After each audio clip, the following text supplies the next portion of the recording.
날씨가 많이 춥습니다. 여러분 독감이 또 유행하고 있다고 하는데 여러분 건강에 유의하셔서 아프신 분이 한 분도 없으셨으면 좋겠습니다. 오늘 본문에 앞선 신명기 6장은 소위 쉐마라고 불립니다. 이 6장에서는 두 가지를 강조하는데, 첫째 6장 5절의 말씀으로 온 마음을 다하고 영혼을 다하고 힘을 다해서 너희 하나님 여호와를 사랑하여라 라는 그런 말씀입니다. 즉 하나님을 사랑하되 미지근하게 대충 하는 것이 아니라 모든 것을 다해 전인적으로 하나님의 아버지를 사랑하라는 말씀입니다. 둘째는 6장 7절의 말씀으로 자녀에게 부지런히 이 진리를 가르치라는 것입니다. 때와 장소를 가리지 말고 하나님의 말씀을 강론하면서 눈만 들면 말씀이 보이도록 하라 하였습니다. 그래서 손목과 이마에도 말씀을 붙이고 문설주와 대문에도 말씀을 붙여서 자녀들이 항상 말씀을 볼 수 있도록 하라 하였습니다. 중요한 것은 율법으로 말미암아서 하나님을 보고 자신 또한 보라는 것입니다. 우리의 인생이 얼마나 하나님과 하나님의 기준으로부터 멀어져 있는가를 말씀을 통해서 깨달을 수 있다라는 말입니다. 그리고 그 다음은 하나님의 기준, 그 하나님의 형상을 우리가 회복해야 하는데, 그 방법은 우리가 하나님을 경외할 때 되어진 것입니다. 그 방법은 우리가 하나님을 사랑하는 것이라고 하였습니다. 이스라엘 백성들이나 그들의 자손들이 기억해야 할 것은 율법으로 자신들의 현실과 현주소, 자신들의 선 자리를 아는 것이고, 하나님을 사랑함으로 하나님과 가장 가까운 자리, 하나님을 가장 닮은 그 자리를 회복하는 것이었습니다. 하나님과 이스라엘의 관계에 관한 이런 말씀을 하신 하나님은 그 다음으로 장차 가나안에 들어가서 가나안 사람들을 어떻게 대하여 어떻게 살아야 할지에 대해서 말씀을 하신데, 오늘 본문이 바로 그 부분입니다. 먼저 1절부터 5절까지의 말씀을 함께 읽도록 하겠습니다. 시작. 내 하나님 여호와께서 너를 인도하사 내가 가서 차지할 땅으로 들이시고 내 앞에서 여러 민족 헷 족속과 기르가스 족속과 아모리 족속과 가나안 족속과 브리스 족속과 히위 족속과 여비우스 족속 곧 너보다 많고 힘이 센 7 족속을 쫓아내실 때에 내 하나님 여호와께서 그들을 내게 넘겨 내게 치게 하시리니 그때 너는 그들을 진멸할 것이라. 그들과 어떤 언약도 하지 말 것이요 그들을 불쌍히 여기지도 말 것이며 또 그들과 혼인하지도 말지니 내 딸을 그들에게 아들에게 주지 말 것이요 그들의 딸도 내 며느리로 삼지 말 것은 그가 내 아들을 유혹하여 그가 여호와를 떠나고 다른 신들을 섬기게 함으로 여호와께서 너희에게 진노하사 갑자기 너희를 멸하실 것임이니라. 오직 너희가 그들에게 행할 것은 이러하니 그들의 제단을 헐며 주상을 깨뜨리며 아사레와 목생을 찍으며 조각한 우상들을 불사를 것이니라. 아멘. 1절 2절에서 하나님은 이스라엘에게 새로운 땅으로 들어가거든 거기서 이미 살고 있는 7 족속을 완전히 멸망시키라고 명령하십니다. 진멸시키라고 말씀하십니다. 그 7 족속은 그 땅에서 600년 이상을 거기서 살아온 사람들이었습니다. 즉 이스라엘은 아무도 없는 땅, 텅 빈 집과 같은 곳으로 들어가는 것이 아니었습니다. 비록 하나님이 약속하신 땅이었지만 이스라엘 통하여서 하나님 나라의 역사를 펼치실 가나안 땅이었지만 기존에 거기 거주하는 족속들이 있었습니다. 따라서 이스라엘이 할 일은 그들을 몰아낸 일과 그들의 모든 것을 없애고 거기에 새로운 나라, 새로운 문화를 건설하는 것이었습니다. 가나안 7 족속은 1절에 보시면 곧 헷, 기르가스, 아모리, 가나안, 브리스, 히위, 여부스 족속들인데 이들은 이스라엘 백성들보다 숫자도 많고 힘도 강한 백성들이라고 소개를 하고 있습니다. 이스라엘이 장차 이들을 만났을 때 그럼 어떻게 해야 하는지에 대해서 오늘 본문에서 하나님은 3가지로 말씀해 주십니다. 첫째로 2절 말씀을 보시면 하나님은 가나안 7 족속을 조금도 불쌍히 여기지 말고 완전히 멸망시키라고 말씀하셨습니다. 이 명령은 아주 잔인한 학살의 명령으로 보일 수 있습니다만 여기에는 중요한 구속사적인 그런 의미가 담겨 있습니다. 가나안 정복 전쟁은 죄악으로 가득 찬 가나안에 대한 하나님의 공의를 실현하는 성전, 거룩한 전쟁이기에 다른 정복 전쟁들과는 구별되고 죄악이 만연한 곳을 철저히 섬멸하고 하나님의 나라를 건설하는 과정이며, 이것을 완전히 파괴하지 않으면 주님의 나라가 그 자리에 온전히 세워질 수가 없기 때문입니다. 두 번째로는 하나님께서 범죄하고 불순종한 자들에게는 엄격하고 공의로운 심판만이 있을 뿐 더 이상 어떠한 자비나 동정도 허용하지 않는다는 것을 말씀은 보여줍니다. 따라서 이스라엘은 자기들의 전쟁이 아니라 하나님의 심판을 대행한 자로서 이 멸망의 명령에 순종해야 한다는 것입니다. 세 번째는 그들과 어떤 조약도 맺지 말고 불쌍히 여기지도 말고 또 그들과 혼인하지도 말라고 하셨습니다. 여기서 불쌍히 여기지 말라라고 하는 말은 가나안 족속들의 죄에 대하여서 단호한 조치와 철저한 징벌을 명령하신 것인데, 죄의 문제에 있어서만큼은 결코 미온적으로 대처해서는 안 된다라고 말씀하신 것입니다. 왜냐하면 죄라고 하는 것, 특히 우상 숭배에 대한 감상적인 태도나 미온적인 태도 그리고 대처는 오히려 문제를 더 악화시킬 뿐만 아니라 결국 자기 자신마저 그 죄에 휩쓸려들 우리가 충분히 있기 때문에 하나님께서 선택하신 이스라엘 백성들이 어떤 식으로든지 그 땅의 원주민 족속들과 교류하면서 그들의 타락한 풍습과 문화를 배워서는 안 되기 때문입니다. 그러므로 가나안 원주민들과 일말의 관련을 갖지 않기 위하여서 3절에 혼인하지 말라고 말씀하십니다. 혼인 관계를 맺으면 하나님을 떠나서 그들의 다른 신들을 섬기게 될 것이기 때문입니다. 여기서 결혼 금지는 인종적인 차별의 문제가 아니라 영적 부패와 우상 숭배를 통한 배교를 막기 위해서였습니다. 하나님께서는 다른 신을 섬기면 하나님이 갑자기 너희를 멸하신다고 하십니다. 그리고 이스라엘 백성이 오직 행할 바는 5절 말씀에 그들의 신을 섬기는 제단을 깨고 그들이 세운 돌기둥을 부수며 그들이 아세라 나무 조각상을 찍어버리고 그들의 우상들을 불태워야 한다고 분명히 말씀하셨습니다. 즉 선택받은 이스라엘은 삶의 우상을 제하고 구별된 생활과 순결한 생활 그리고 하나님께 충성스러운 그런 생활을 해야 한다는 것이죠. 하나님께서 이스라엘에게 가나안 7족속을 멸망시키라고 하신 것에는 오늘날 우리에게 어떠한 메시지를 주는 것일까요? 저는 고린도후서 5장 17절 말씀을 보았는데, 그런즉 누구든지 그리스도 안에 있으면 새로운 피조물이라, 이전 것은 지나갔으니 보라 새 것이 되었도다 말씀하셨습니다. 그리스도인들은 옛사람이 죽고 새 사람이 된 그런 존재들입니다. 그러나 새 사람이 되었다고 해서 우리가 완전한 사람이 되었다는 그런 뜻은 아닙니다. 아직도 우리 속에는 예수님을 믿기 전부터 옛 성품, 그 죄악된 성품이 우리 안에 그대로 남아있기 때문입니다. 그래서 그리스도인들은 옛 성품과 그 새 성품이 공존하는 그런 복잡한 그런 존재로 살아갑니다. 반면에 불신자들은 옛 사람 속에 옛 성품을 가지고 있기 때문에 어떤 면에서는 그들은 일관성 있는 존재라고 할 수 있을 것입니다. 그러나 믿는 성도의 삶은 복잡하고 쉽지 않습니다. 옛 성품이 우리 안에 남아서 지속적으로 우리를 괴롭히고 방해하기 때문입니다. 바로 이런 면에서 가나안 7족속은 구원받은 성도들 속에 남아있는 죄 혹은 옛 성품을 가리킨다고 볼 수가 있습니다.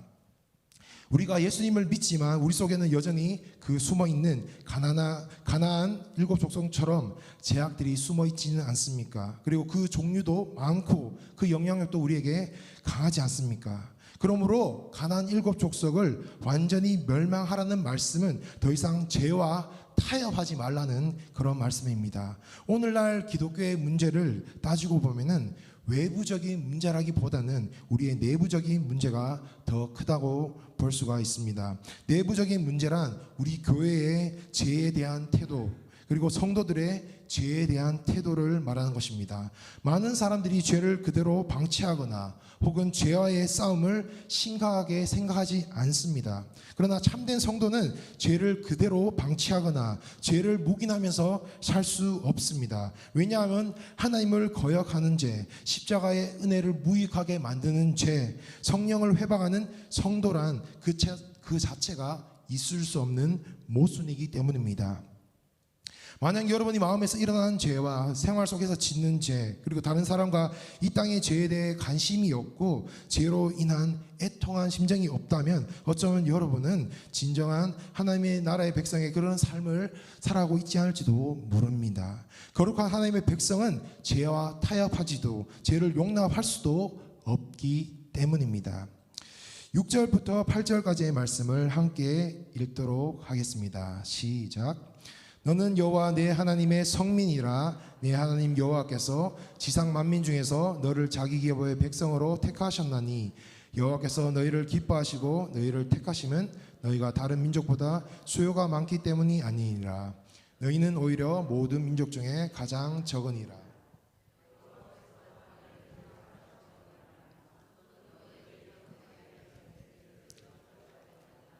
자기의 권능의 손으로 너희를 인도하여 내시되 너희를 그 종되었던 집에서 애굽 왕 바로의 손에서 속량하셨나니. 6절부터 8절은 이스라엘의 정체성에 대해서 말하고 있습니다. 가나안 7족속을 완전히 멸망시켜야 하는 그 이유가 이 이스라엘의 정체성과 직접적으로 연관이 되어 있습니다. 네 가지의 정체성을 소개하고 있는데, 첫째는 6절 말씀에 이스라엘 백성은 하나님 여호와께 성민, 거룩한 백성들이기 때문입니다. 이스라엘은 하나님께서 따로 구별하시고 선택하신 백성들이죠. 오늘날 우리의 성도 여러분도 하나님께서 거룩하게 구별하신 백성들입니다. 우리의 주인은 하나님이십니다. 즉 우리는 하나님의 소유된 백성입니다. 이 소유물의 상태를 보면은 그 주인에 대해서도 우리가 알 수가 있는 법인데, 세상이 우리를 보고 주인이신 하나님을 볼 수 있어야 되지 않겠습니까? 그러므로 이스라엘이나 오늘날의 성도나 세상 사람들과 똑같이 살아가서는 절대 안 됩니다. 우리는 철저히 구별되어져야 합니다. 두 번째, 7절에 이스라엘 백성은 선택받은 백성입니다. 세상은 앞서간 사람만 기억하고 관심을 갖습니다. 누가 경력이 많고 누가 부자이고 누가 지금 1등하고 있고 누가 앞서는지, 이런 것에만 초점을 두고 또 그렇게 바라봅니다. 그러나 하나님은 세상 사람들과 다른 눈을 가지신 분이십니다. 우리의 인간의 시선과 같지 않으신 분이십니다. 하나님은 수가 많다거나 능력이 많다거나 어떤 조건이 좋아서라든가 또는 어떤 힘과 능력이 있다든가 이런 것 때문에 이스라엘을 선택하지 않으셨습니다. 오히려 소외되고 슬퍼하고 가난하고 약한 자를 보시며 마음 아파하시는 분이 우리 아버지 하나님이십니다. 아무 값없이 우리에게 주어진 하나님의 은혜를 기억하시기 바랍니다. 하나님의 기준은 어떠한 우리 인간의 힘이나 능력이나 그런 것이 아니라 오직 하나님의 은혜요, 긍휼이요, 사랑입니다. 오늘날 우리 성도 역시 마찬가지입니다. 원래 어떠한 조건이 있어서 택함을 우리가 받았다면 그 조건을 우리가 잃어버릴 때는 그 택함도 취소가 될 것입니다. 그러나 무조건적인 은혜의 선택이기 때문에 하나님 아버지의 그 택함은 절대로 변하지 않습니다. 그러므로 이 놀라운 선택을 받은 자답게 우리가 살아가는 것은 성도로서 지극히 당연한 일이고, 여러분 또한 그런 하나님의 성도로 살아가시기를 축복합니다. 세 번째입니다. 이스라엘 백성들은 하나님의 사랑받는 백성이었습니다. 하나님의 사랑받는 백성, 하나님의 이스라엘 택하신 이유는 이스라엘을 사랑하셨기 때문입니다. 8절 말씀을 보시면 다만 너희를 사랑하심으로 말미암아라고 하셨습니다. 오직 하나님의 일방적인 은혜요, 사랑입니다. 그 은혜 받은 자답게 사는 것이 거룩한 택한 백성의 삶인 것입니다. 은혜 받은 자의 반응은 거룩한 삶으로 나타나기 마련입니다. 네 번째 정체성은 이스라엘은 구원받은 백성이었습니다. 8절 끝에 보면 속량하셨다라는 말이 나옵니다. 몸값을 받고 석방하다라는 그런 뜻입니다. 고대 사회에서는 노예를 해방시키는 조건으로 몸값을 지불했는데, 성경에서 이 말은 죄인을 대신하여서 하나님께 드려지는 희생제물의 죽음으로써 죄인이 살아나거나 자유케 되는 것을 가리킵니다. 하나님께서 이스라엘을 애굽에서 구원하실 때 희생양의 죽음이 그 구원의 표시가 되었습니다. 이렇게 이스라엘은 하나님께서 핏값을 주고 사신 백성이라는 것, 그래서 그만큼 특별하고 각별하다는 뜻입니다. 그러니까 달라야 했습니다. 구별되어야 했습니다. 이것은 예수님의 피값으로 사신 오늘날의 성도 역시 마찬가지입니다. 속죄함을 받은 사람이라고 하는 것이 무슨 말일까요? 죄로 인하여서 하나님과의 관계가 막혔던 그 사람들이, 그 모든 담들이 허물어진 그런 사람을 말합니다. 허물과 죄로 죽었다가 이제 다시 살아났습니다. 주인과의 관계가 회복되었다는 말입니다. 그러므로 이제는 세상과 보타며 죄악 가운데 살면서 내가 주인인 양 내가 내 마음대로 살아가서는 안 됩니다. 우리 마음의 중심과 동기가 모든 삶이 하나님께 올려진 그런 인생이 되시기를 축복합니다. 그러할 때 우리 성도의 영향력이 드러납니다. 기독교는 나만 변하는 것으로 만족해서는 안 됩니다. 내가 변하여서 다른 사람도 변할 수 있도록 그런 파급적인 효과가 있어야 합니다.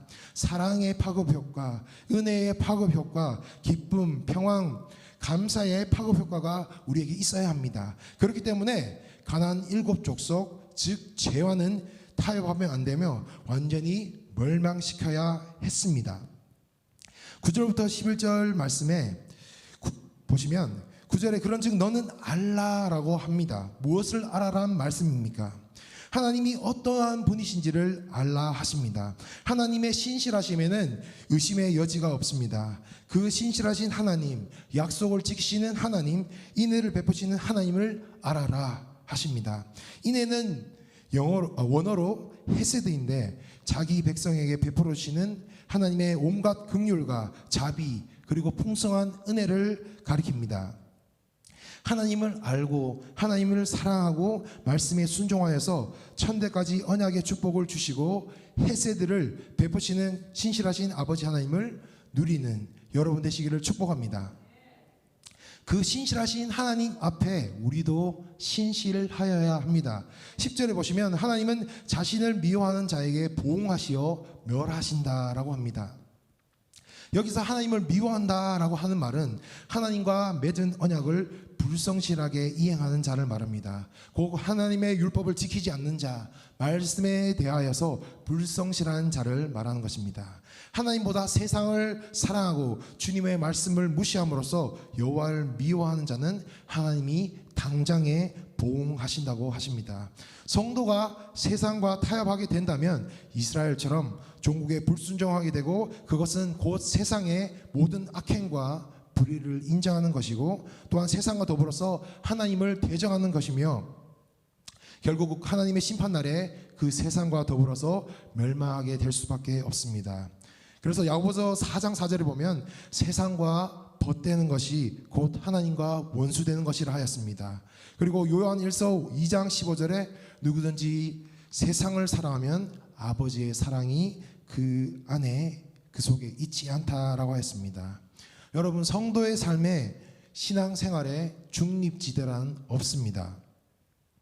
두 주인을 섬길 수가 없단 말입니다. 사랑으로 하나님 앞에 거하면서 주신 말씀에 순종하면 거기에 영원한 구원이 있고 그 사랑밖에 거하면은 영원한 멸망만이 있을 뿐입니다. 죄에 대하여서 세상에 대하여서 여러분 절대 타협하지 않고 오직 하나님의 하나님 되심을 인정하고 주만 사랑하며 섬기고 순종하는 여러분의 삶 되시기를 주님의 이름으로 축복합니다.